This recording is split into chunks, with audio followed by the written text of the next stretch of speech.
happens when someone gives a bad speech? Well, you could say at one level, who cares? It's a bad speech. It's a good speech, it's a bad speech, what does it matter? But I happen to think that a speech is such a great opportunity to connect, for people to connect with each other and with the speaker and with the ideas, that it's a wasted opportunity.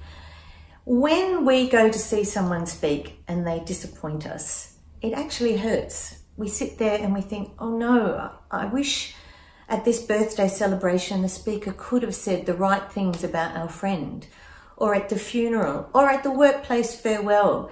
It's like a terrible missed opportunity, and people will nod politely and clap, and no one will say very much, but they'll go away and they'll feel disappointed. And unless the speaker is a fool, they'll feel disappointed too, because you feel it as a speaker if it hasn't worked. When a speech works, it's like any form of drama or performance.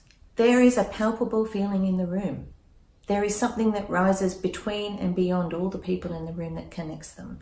So one thing I always say is that, when Kafka said that a novel is an axe for the frozen sea within us, a great speech is an axe for the frozen sea between us. It actually creates a communion where once there was just a group of people sitting in the room together.